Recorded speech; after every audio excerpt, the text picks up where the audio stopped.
Assalamualaikum warahmatullahi wabarakatuh. Di sini kita dari kelompok 1 akan mempresentasikan mengenai tugas bisnis proses reengineering yang berjudul perancangan sistem BPR industri distro One for All Clothing. Yang mana untuk anggotanya sendiri ada Dea Azhar Romawan, ada Suci Novi Kirana, dan saya sendiri Agung Handoko. Oke, next.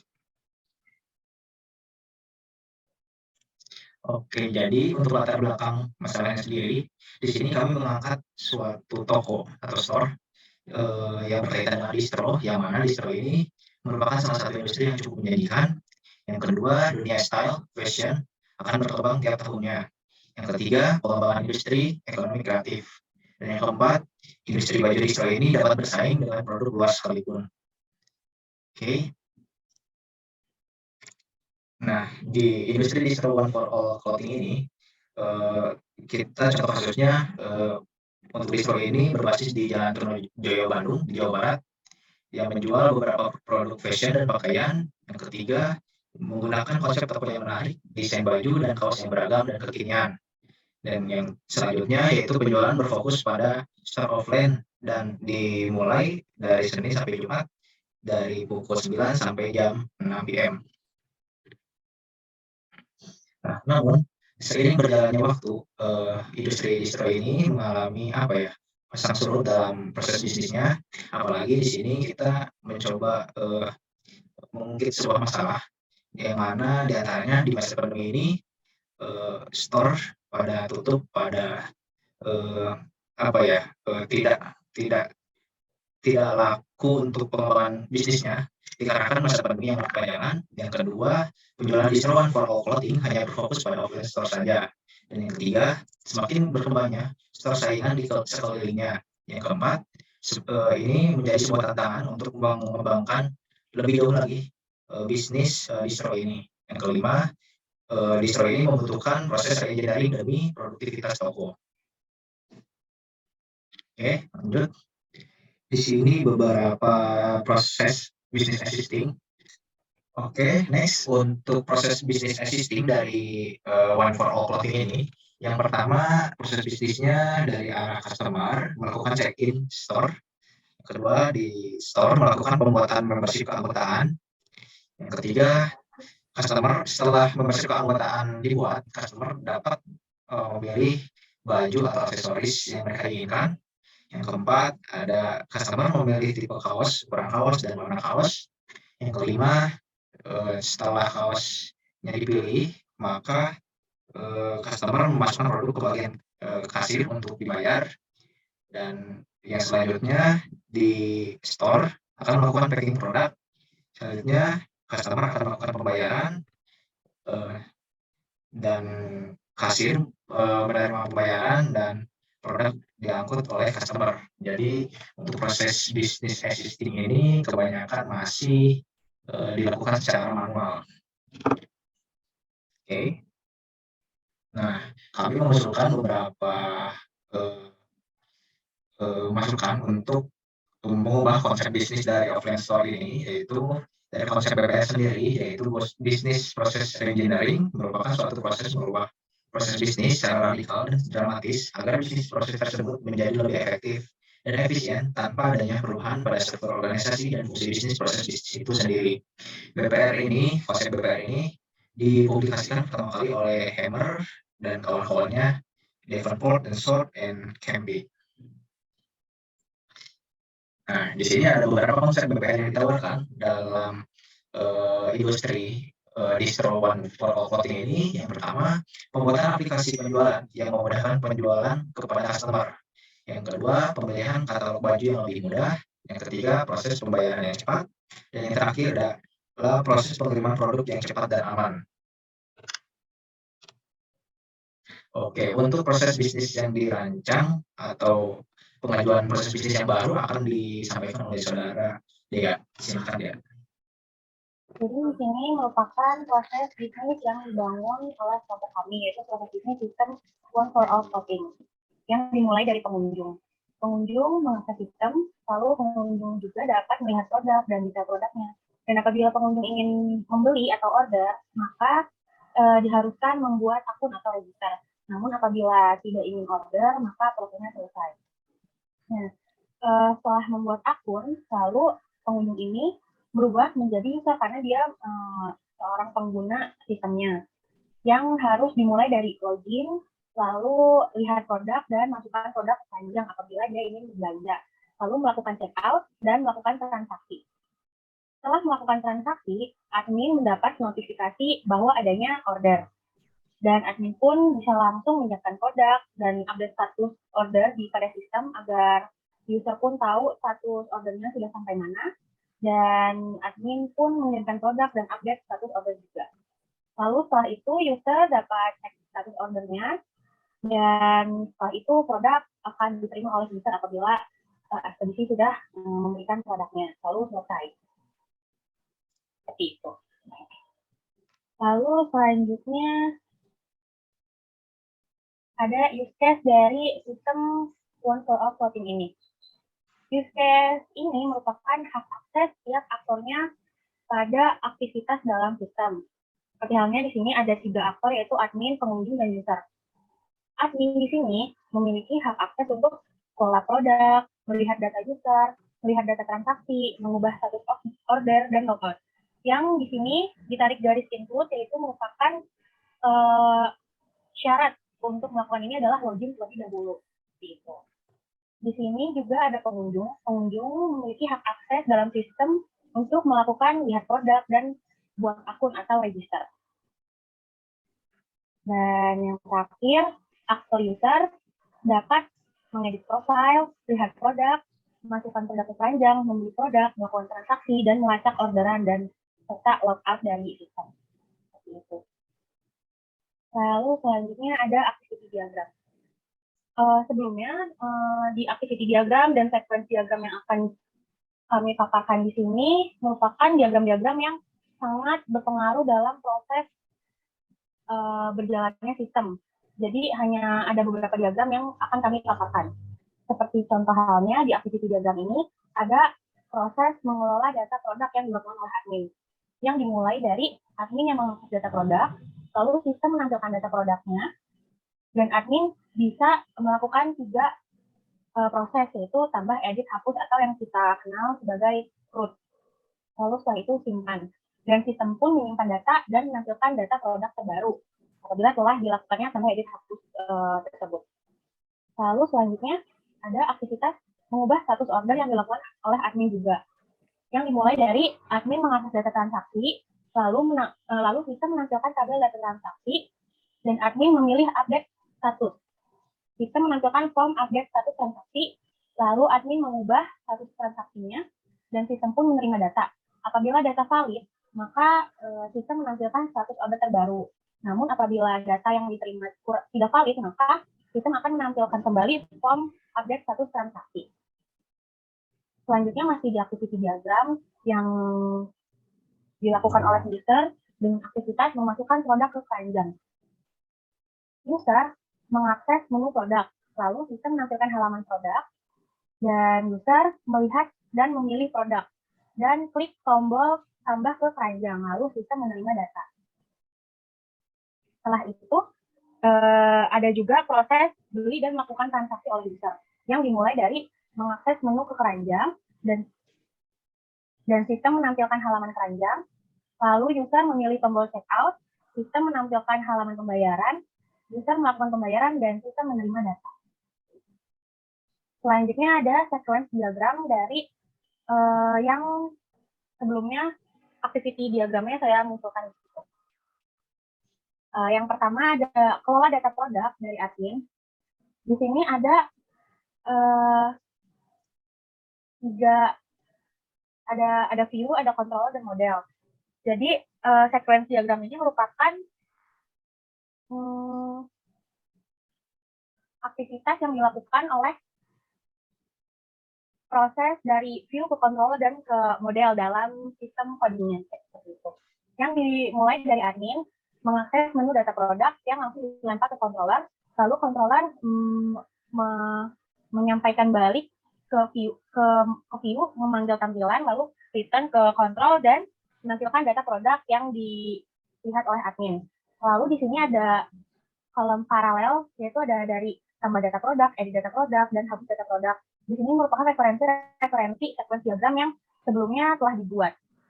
Lalu setelah itu dari kontrol ke model ada index data, lalu ada validasi, lalu keluarlah hasil set data produk dan menampilkan data produk terbaru.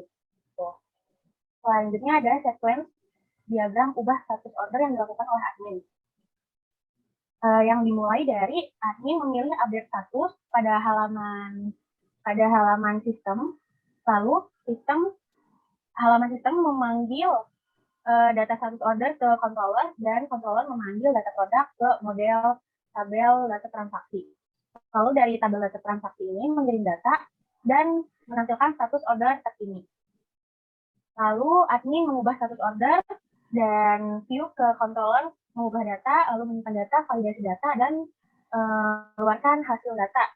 Dan hasil data ini ada dua kemungkinan, yaitu menampilkan alert status berhasil diubah dan menampilkan alert bahwa gagal diubah. Selanjutnya ada sequence diagram dari user untuk masukkan produk ke keranjang. Yang dimulai dari user memilih produk dan klik masukkan ke keranjang, lalu dari view ke controller ini memanggil indeks produknya, lalu dari controller ke model memanggil data produk, dan dilempar lagi untuk mengirimkan data, dan pada halaman view user ini akan menampilkan alert berhasil memasukkan produk ke keranjang. Lalu selanjutnya ada sequence diagram beli dan melakukan transaksi oleh user, yang diawali dari user memilih checkout pada halaman transaksi, lalu halaman transaksi ini memanggil ke controller transaksi, panggil indeks transaksi, lalu dari controller ke model memanggil data transaksi dan dilempar balik mengirim data dan menampilkan data transaksinya. Lalu user ini melakukan pembayaran, lalu dari view ke controller panggil indeks transaksi, dan dari controller ke model panggil data transaksi, lalu dikirim balik mengirimkan data dan menampilkan status order. Selanjutnya ada kelas diagram yang akan dipaparkan oleh. Baik, terima kasih. Saat ini saya akan menjelaskan kelas diagram dari aplikasi yang kami kembangkan. Di sini terdapat kelas diagram produk, di mana kelas diagram produk ini akan menerangkan field-field yang ada di tabel produk. Yang pertama adalah product ID sebagai identifier tabel produk, lalu product name, ada stock, ada price, ada description, dan ada additional info atau deskripsi tambahan. Nah, pada kelas diagram ini kita siapkan juga fungsi add product atau tambah produk, lalu ada delete product, ada update product, dan product detail. Selanjutnya ada field user, di mana field user ini menjadi master dari, maksud saya indukan dari admin dan customer.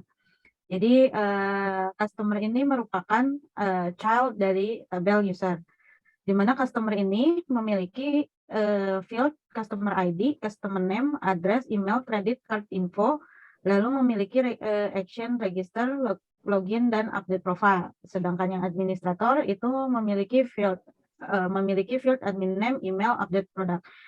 Apabila karena ini merupakan indukan, maka dalam masing-masing tabel customer dan administrator tentunya memiliki field yang berada di dalam tabel user tersebut. Selanjutnya ada shopping chart. Shopping chart ini akan menampung keranjang belanja per user. Di sini ada card ID, ada product ID, ada quantity, date add. Lalu ada fungsinya kita siapkan add chart item, ada update quantity, view chart details, dan checkout. Selanjutnya ada kelas diagram order yang memiliki atribut order ID, date create, date ship, customer name, customer ID, status shipping ID, dan memiliki fungsi place order. Selanjutnya order detail ini order tabel ini merupakan induk dari order details. Order details memiliki atribut order ID, product ID, quantity, subtotal, dan fungsi untuk menghitung total harga. atau di sini kita sebut calculation price.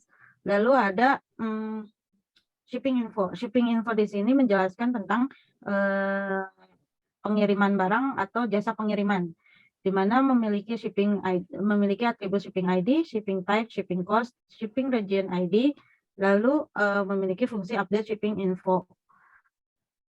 Oke, untuk penjelasan dari kelas diagram mungkin seperti itu. Selanjutnya, nah ini untuk IRD-nya yang kita gunakan atau implementasikan pada sistem yang kita kembangkan. Tidak jauh berbeda dengan kelas diagram tadi, cuman saya akan menjelaskan dengan cara yang berbeda. Jadi pada IRD ini memiliki tabel-tabel master yang terdiri dari produk, user, dan shipping regions, di mana tabel-tabel master ini akan saling terikat dengan tabel-tabel relasi lainnya atau menjadi fondasi utama dalam sistem ini. Nah, selanjutnya saya akan menjelaskan untuk relasi dari tabel produk itu sendiri. Jadi tabel produk itu akan berelasi dengan shopping chart dan dan order details, di mana shopping chart ini berfungsi untuk menyimpan ketika user menambahkan kepada keranjang.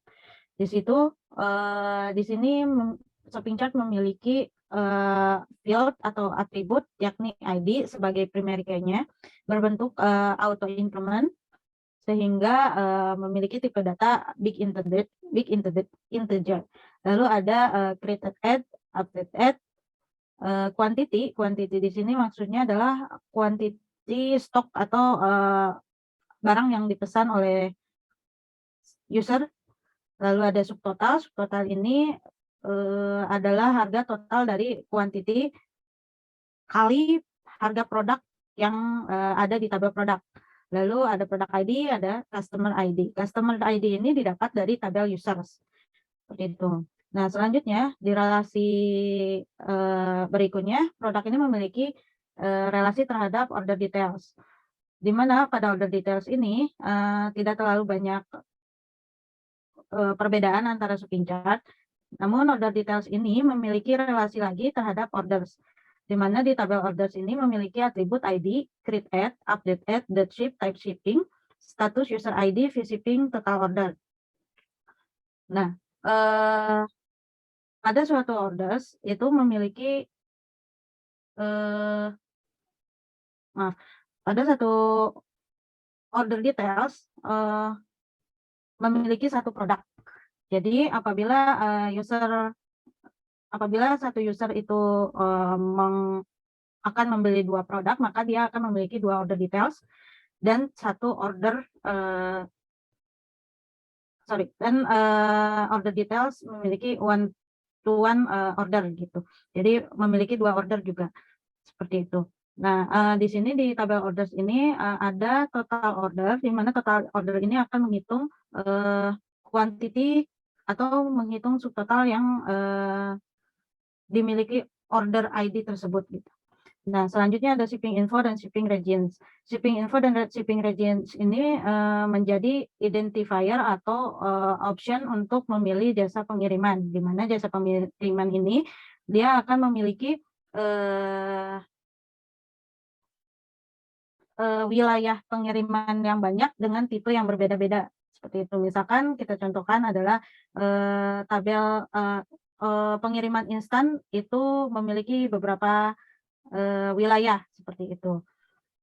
Nah, untuk shipping regions-nya sendiri atau di bahasa Indonesia kan adalah wilayah pengiriman, dia memiliki atribut ID yang berbentuk auto increment dan tentunya primary key, lalu create add, update add, dan shipping region name.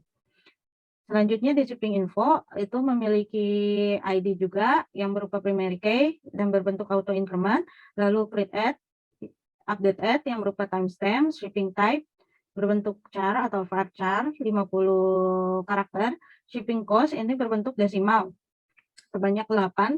Lalu shipping region ID itu mengikuti tipe data shipping regions seperti itu. untuk penjelasan IRD-nya mungkin sekian. Nah, selanjutnya saya akan menemukan aplikasi yang kita kembangkan.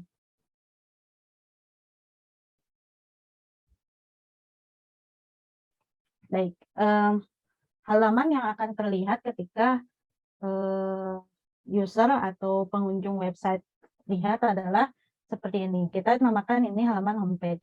Di halaman homepage ini ada section berupa banner yang dapat diisi dengan misalkan banner-banner promo, banner-banner produk terbaru, atau jenis-jenis iklan lainnya. Nah, di sini kita sudah menemukan beberapa produk yang sudah diinputkan oleh admin.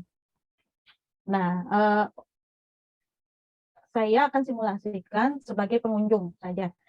Nah, ini kita posisinya belum mungkin. Kita akan mencoba untuk membeli suatu produk. Di sini juga pengunjung dapat lihat semua produk yang ada di toko ini. Kita akan coba pilih produk yang ini. Nah, di sini ada, ini kita namakan page detail. Page detail ini berisi section foto, terus ada nama produk, harga produknya, terus ada deskripsinya, dan stok yang ada saat ini, serta informasi tambahan atau description info yang dibutuhkan. Seperti itu. Nah, semua data-data ini akan diinputkan oleh admin secara manual dan akan dijelaskan setelah simulasi ini. Nah, tadi Dea sudah menjelaskan bahwa sebagai pengunjung kita tidak bisa menambahkan produk sebelum dia login.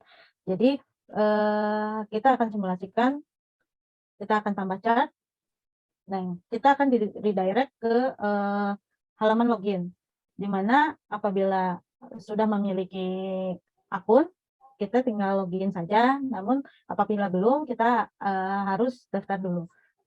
Kita coba daftar di sini.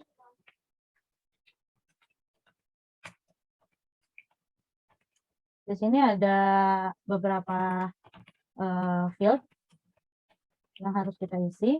Di sini ada nomor kredit, namun diisi juga sebenarnya tidak apa-apa. Ini bukan field yang required atau field yang harus diisi.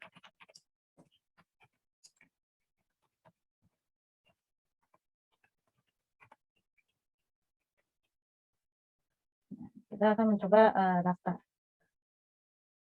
Oke, kita berhasil untuk daftarnya. Langsung di redirect lagi kembali ke halaman login. Kita akan masukkan, karena ini dimintanya email.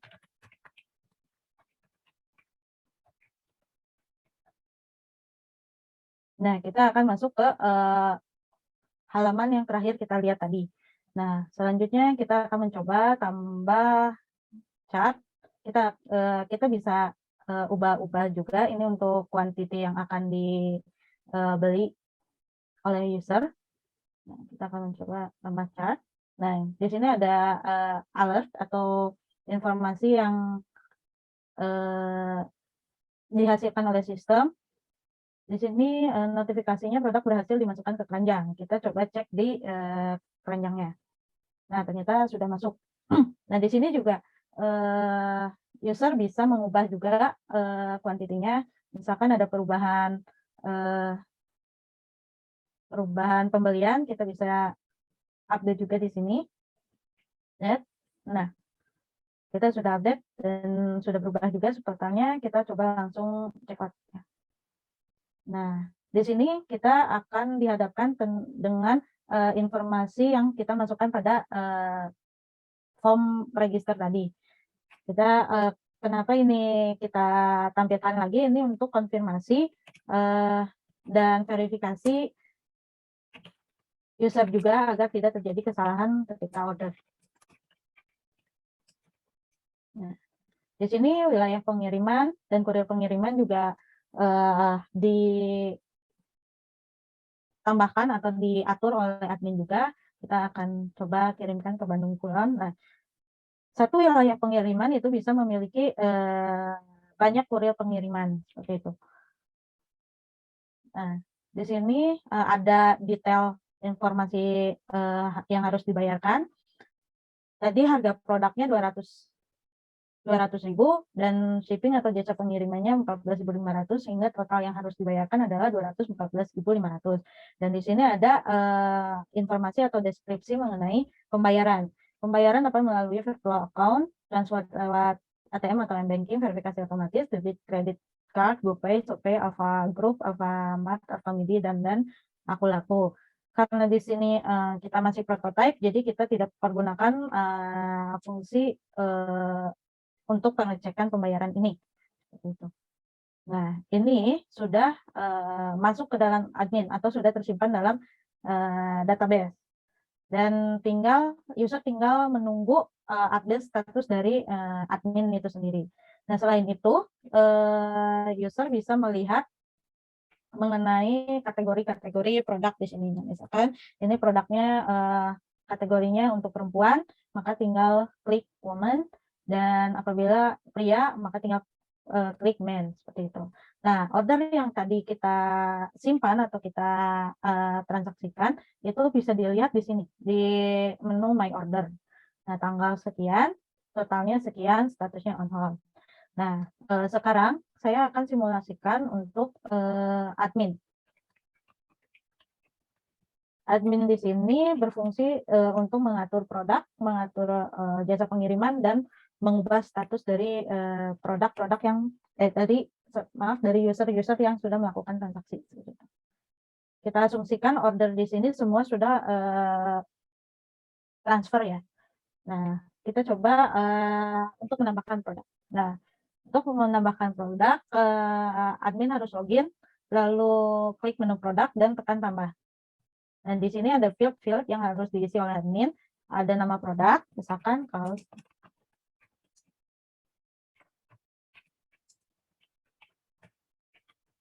Harganya kita bisa isi, kategorinya apa.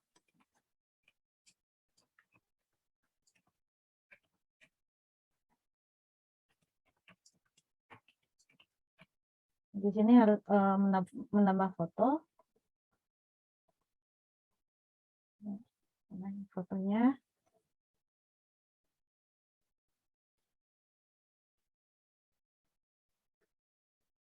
Ini tambahan informasinya boleh diisi atau tidak. Saya akan pilih isi, misalkan, ayo.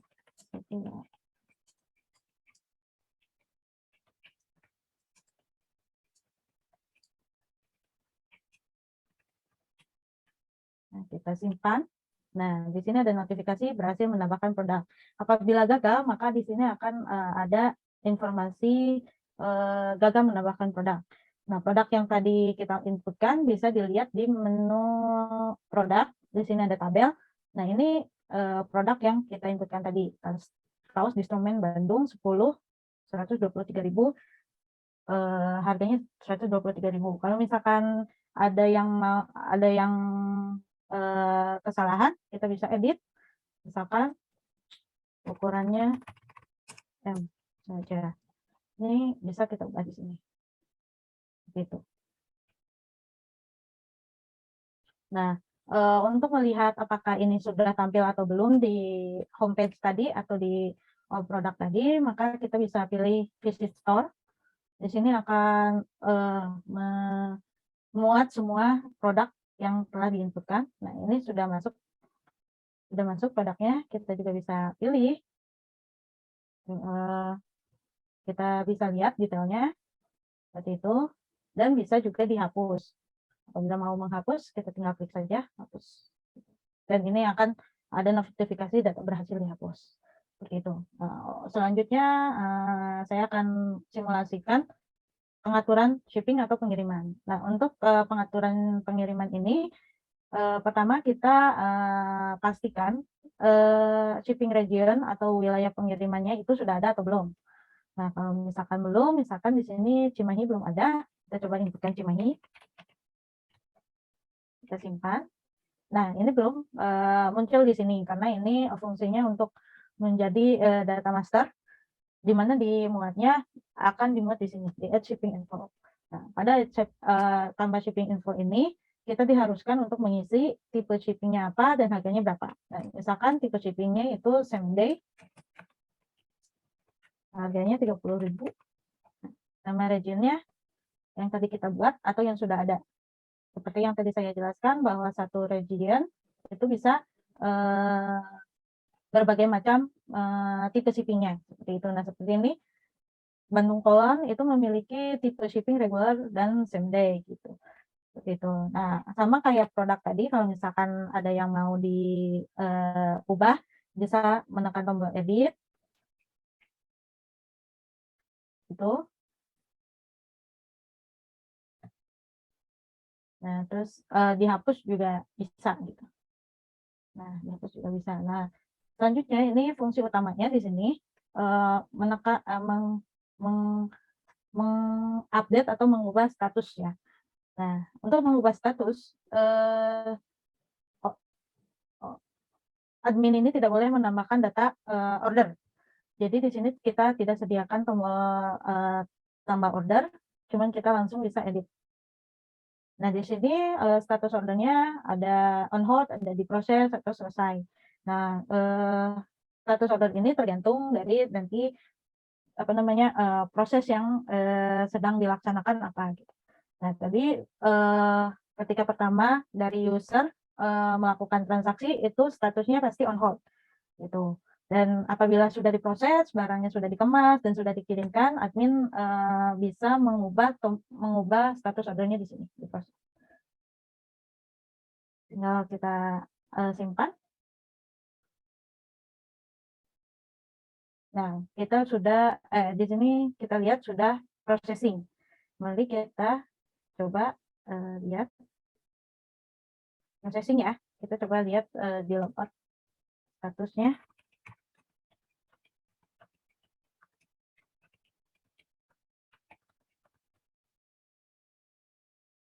Nah, statusnya sudah